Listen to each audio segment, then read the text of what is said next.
to one other thing, and I do think I'd like to leave this message really strongly. We're living in a data age. In one of the bits of evidence we had in our select committee, 76% of large and small companies have said to us that the one thing they're missing most is data skills and people who've been analysed. And that is affecting their profits and their growth. It doesn't matter whether they're in nuclear or run pubs, it's all the same.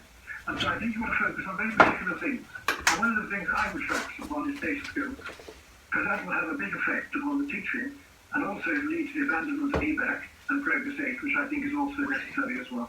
Laura Racanelli, let me bring it back to this question of the alternatives to exams. We've talked about continuous assessment, some sort of school certificate showing a minimum standard, or some sort of testing, and a teacher assessment. What do you see as the potential advantages or disadvantages of those alternatives to exams? I mean, I think that exams have a lot of the advantages, and so I'm with you in lots and lots of the things that you... Oh, I'm impartial, I'm just trying to annoy a few people here. Well, I think, when I was in charge of exams, I used to say to the students, no drama teacher is afraid of their students doing a performance, no sports coach is afraid of their kids going out onto the football field, so ultimately, this is it, this is our moment for exams, this is where we come to shine, and if we do badly today, we do badly today. You know, you're not an A grade yet, doesn't mean you can't be an A grade next year, but I met a woman who changed my mind on this about 18 months ago. I was on a train, sat with a lady who said that she had two sons who were in GCSEs and A-levels that year, and it's a UN exams were still on. That must be stressful.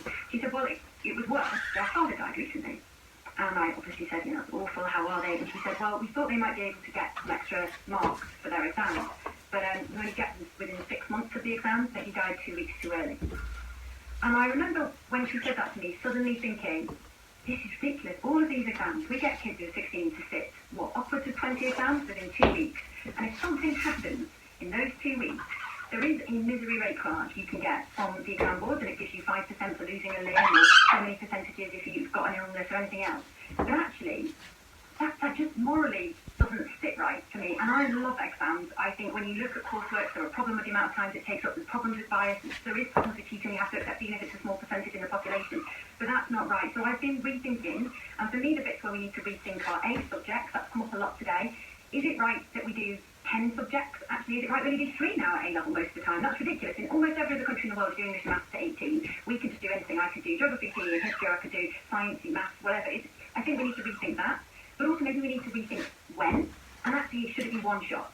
Because as we heard earlier, you know, that feeling that this is it, this is my moral worth as a person, this is who I am, and I'm going to get selected for the next stage because of something I did on one day in June. That's not right. But actually, do we have opportunities in our system to resit? And the fact that we don't is why England in particular has ended up in such a mess. But actually the rest of the UK has ended up in much the same problem as Scotland. We end up with a problem where kids don't be there for 1 year.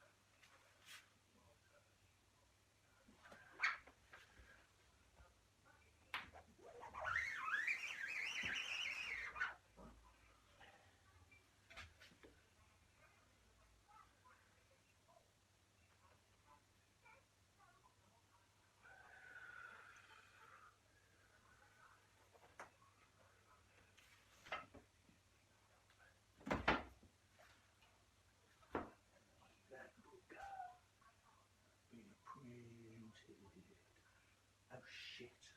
It's the whole fucking road here. Bollocks, that is.